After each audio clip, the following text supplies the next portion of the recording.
saat timnas senior Indonesia kalah di laga pamungkas dibantai. Tak perlu malu, kita mengakui kekalahan 0-6 itu dari Jepang yang memalukan.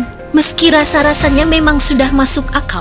Pada saat di GBK saja, kita tunduk 4 gol tanpa balas. Apa yang terjadi kemarin sebenarnya sudah tidak penting. Meski dibantai, timnas senior tetap saja lolos ke ronde keempat. Tak ada habisnya untuk didebatkan. Hanya menyisakan pro kontra saja di ruang publik, di mana di media sosial yang menyalahkan ini dan itu, menuduh ini dan itu. Memang tidak ada salahnya juga. Sah-sah saja namanya juga sebagai fans timnas Indonesia. Yang jelas kekalahan kemarin tidak layak dijadikan ajang salah-salahan pemain.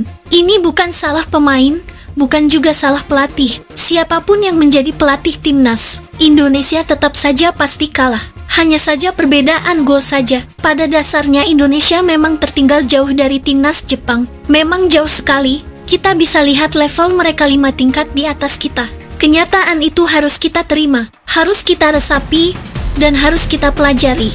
Bagaimana caranya bangsa yang katanya besar ini, yang gila bola ini, bisa mencapai level tersebut. Dibantai Jepang juga sebagai pengalaman hebat untuk kita, bahwa kerasnya di Piala Dunia nanti jauh lebih keras dari kualifikasi Piala Dunia. Tentu untuk berada di level yang seimbang membutuhkan beberapa tahun lagi, termasuk di dalam federasi juga. Orang-orangnya harus sejalan. Tentu seiring untuk melanggengkan niat suci ini, bisa kita lihat beberapa kali pergantian kepengurusan dan goncangan politik yang harus dilalui untuk membangun pondasi sebesar ini. Intinya sepak bola tidak boleh disatukan dengan politik. Kalau dikait-kaitkan dengan politik, pasti sepak bola Indonesia akan kembali ke masa kegelapan. Ya, jalannya memang panjang dan sulit untuk mencapai level Jepang sekarang. Karena Jepang sendiri butuh waktu puluhan tahun untuk bisa menjadi seperti hari ini. Bahkan, pelatih Hajime Moriyasu menjabat sebagai pelatih tim nasional Jepang sejak tahun 2018 hingga saat ini. Memang kadang sebagian orang ingin instan. Sulit memang, karena belum tentu semua pihak sejalan dan istiqomah dengan apa yang sedang dibangun. Sulit karena kadang orang-orang di federasi punya kepentingannya sendiri-sendiri. Sulit karena mereka yang berkepentingan tidak diuntungkan.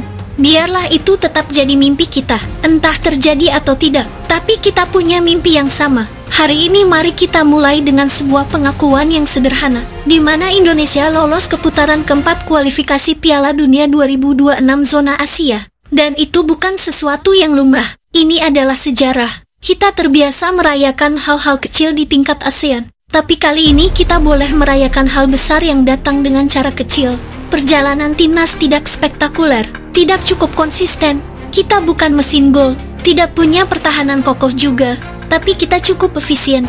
Kita bukan favorit, tapi tetap hidup. Dan di sepak bola hidup itu sudah cukup seksi.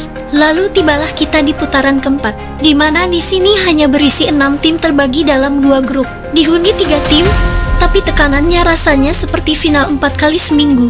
Di sini yang tersisa bukan cuma main bagus, tapi juga main bengis dan ketat. Ini adalah fase di mana yang lolos adalah mereka yang tahu caranya menang.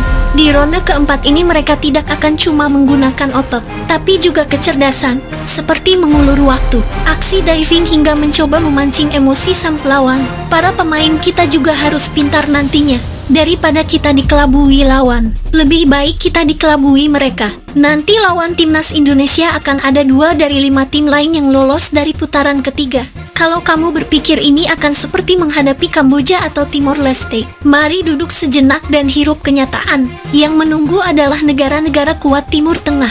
Dari mereka juga sudah merasakan atmosfer Piala Dunia 2022 kemarin. Contoh saja, timnas Arab Saudi dan Qatar yang kontestan main di Piala Dunia sebelumnya. Ada juga Oman, Irak, dan Uni Emirat Arab. Mari kita ucapkan selamat datang di neraka kecil Asia. Kenapa disebut neraka kecil? Karena lawannya adalah mereka-mereka yang secara peringkat jauh di atas kita.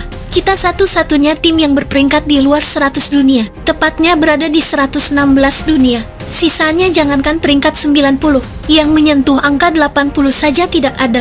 Oman sekarang berada di peringkat ke-78. Uni Emirat Arab 64, Timnas Irak 61 dunia. Kemudian Arab Saudi 58 dunia, dan Timnas Qatar 48 dunia. Memang peluang mungkin ada, tapi kita patut harap-harap cemas. Selain jarak dari ranking FIFA yang cukup jauh, Indonesia dikepung oleh 5 tim yang berasal dari satu kawasan dan satu bahasa. Penting juga untuk diingat bahwa tidak ada sistem kandang dan tandang. Ya, putaran keempat bukan seperti putaran ketiga, di mana setiap tim berhak menjadi tuan rumah. Kali ini semua terpusat di 2 negara, yaitu di negara Arab Saudi dan Qatar. Jelas mereka diuntungkan dan jelas kita dirugikan. Namun, apa boleh buat, keputusan sudah dibuat sekalipun menyakitkan, dan belum lagi kental dengan unsur nepotismenya. Kini yang harusnya timnas Indonesia lakukan, sekarang melanjutkan perjuangan, memastikan harapan tetap digantung setinggi langit. Ini yang akan sangat berat, sebab semakin sedikit lawan semakin sulit mengalahkannya. Lagi pula pertandingan yang akan dilakoni sudah tidak sebanyak putaran ketiga. Babak 4 kualifikasi Piala Dunia akan berlangsung dengan sistem di 2 negara saja sebagai tuan rumah, atau berlangsung di 2 lokasi yang ditetapkan oleh AFC. Artinya akan ada 2 tuan rumah, yakni grup A dan grup B. Masing-masing tim akan melakoni 2 pertandingan saja, karena satu grup cuma diisi 3 tim, tanpa istilah kandang atau tandang. Siapa lawan Indonesia di putaran keempat masih menunggu hasil undian. Adapun undian grup baru akan dilakukan 17 Juli mendatang di Jepang. Sementara pertandingan pertama baru akan berlangsung 8 Oktober. Masih cukup lama. Kita masih punya waktu yang cukup untuk mempersiapkan semuanya, memperbaiki apa yang kurang, mempertahankan apa yang sudah bagus. Dalam proses pengundian nanti, 6 negara akan dibagi ke 3 pot, dengan masing-masing diisi 2 tim. Pembagian pot dilakukan berdasarkan ranking FIFA terbaru. Dalam konteks kualifikasi Piala Dunia atau kompetisi sepak bola lainnya, di pot ini merujuk pada kelompok tim, yang dibagi berdasarkan ranking atau kriteria tertentu. Berdasarkan hal ini, Indonesia masuk dalam pot 3 bersama Oman, Uni Emirat Arab dan Irak di pot kedua, dan Arab Saudi serta Qatar di pot 1-1. Dengan kata lain, mustahil untuk Garuda bertemu Oman yang notabene tim paling lemah. Mau tidak mau timnas senior kita akan bertemu Qatar atau Arab Saudi nantinya. Mau gimana lagi, kita tidak boleh ciut. Kita harus datang dan rebut kemenangan di sana gitu. Justru kita sangat mungkin bertemu lagi dengan Arab Saudi. Iya, meski satu grup di putaran ketiga, setiap tim bisa bertemu dalam grup yang sama di putaran keempat. Melihat masa lalu, ada baiknya kita dihindarkan dari yang namanya Qatar. Mereka tim culas hanya mengandalkan kantong tebal para pejabatnya. Di mana untuk meraih kemenangan, kita berharap bisa menghadapi Arab Saudi lebih masuk akal. Kendati 2 negara itu sama-sama punya kekuatan uang, namun Arab Saudi setidaknya lebih manusiawi menyikapi pertandingan. Mereka tidak serentan Qatar dalam membeli sebuah pertandingan, membayar wasit sampai membayar induk sepak bola. Nantinya dari fase keempat kualifikasi ini, akan ada 2 tim yang berhak tampil di putaran final Piala Dunia 2026. Mereka adalah yang berstatus juara grup. Karena itu Indonesia harus menjadi juara grup untuk lolos langsung ke Piala Dunia. Bisa diartikan pula Indonesia tak boleh kalah dalam 2 laga tersebut. Menang sekali, imbang sekali, setidaknya sudah cukup aman. Di ronde keempat nanti memang pasti sulit, tapi bukan berarti kita harus pesimis. Timnas Indonesia sedang dalam titik tertinggi dalam 2 dekade terakhir. Pemain-pemain muda kita tahu cara bermain sepak bola modern, bukan cuma tendang bola dan berdoa. Pelatih kita tahu apa itu struktur permainan, bukan cuma pasrah saja pada semangat juang. Ada sistem, ada progres, ada harapan yang punya kaki untuk berjalan. Kita akan masuk putaran keempat sebagai tim underdog, dan itu bagus karena saat semua meremehkan,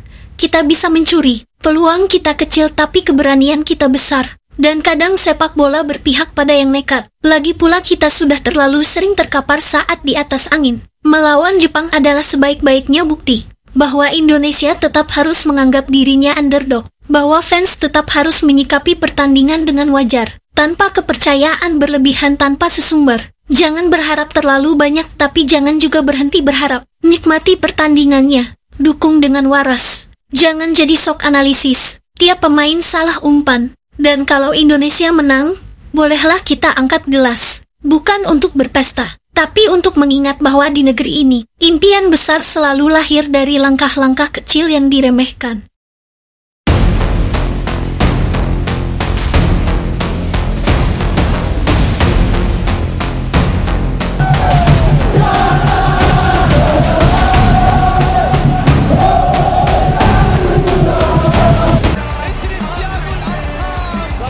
Messi Terus